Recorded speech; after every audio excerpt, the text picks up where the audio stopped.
Araw mga kariyas, tayo na naman ay nandito sa palayan at gulayan ng aking biyanan. Ito na ang aking nakuhang talong. Ako ay mamimitas pa ng talong dahil mamaya may darating na buyer. Ang aking mga co-teacher galing pang San Antonio. Ito ang talong.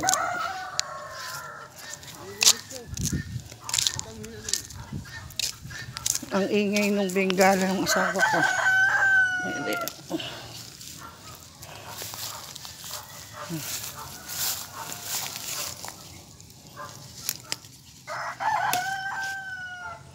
Ang talong.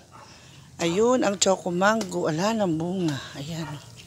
Tingnan niyo po, ang luwang na ng palayan. Dito kaya may nag-spray kanina kasama ng panahon.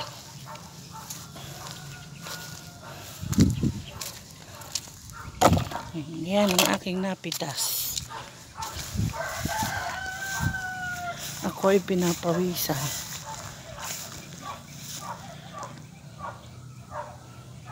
Ayan nyo. Wala namang mga suso akong nakikita rito. Palaka ata ang nandito eh. Ayan, gano'ng kaluwang. Tingnan ninyo ang bunga ng mga suha ng biyanan ko. Matamis po itong suha na ito. Ito po, suha. Daming suha. Malalaki ang bunga ng suha, pero maliliit na puno. Ayan, yun, madilaw na isa na yun, parang hinog na. Ayan po.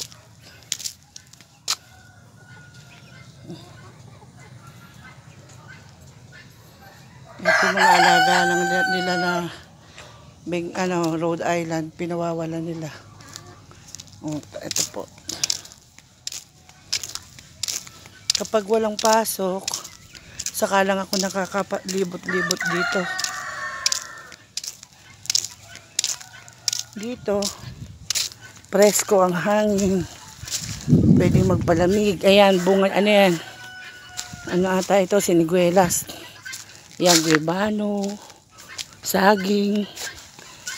Ito masarap itong pansama sa pinakbit. Ito po ay himbabao. Wala pa siyang ganong bulaklak ngayon. Hindi pa panahon. Ito yung sa likuran namin. Dito namin balak magtanim ng sili, kamatis. Manap kami ng tao na magtatanim. Sayang kasi yung space.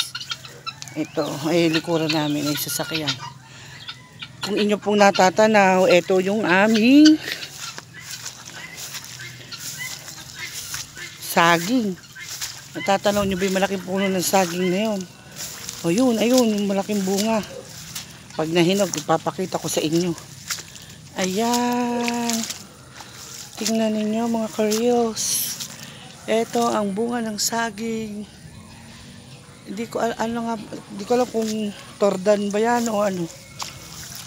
O lakatan. Ang ganda, laki ng bunga. Oh. Ay mga tanim mo. Yung nakikita nyo na yan na parang mga damo-damo na yan, yan yung pinapakain ng asawa ko. In-order pa niya yan sa Lazada para itanim. Sa kanya pinipino at pinatutuka sa mga manok. Kahit sa rabbit minsan pinapaano niya. Tas ayan, tanim ng tita ko doon yung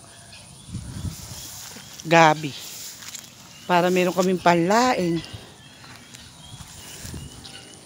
Hanggang dito na lang po. Maraming salamat sa inyong panonood. Please like, comment, and share. Mga ka-reels, paalam, mga sa muli.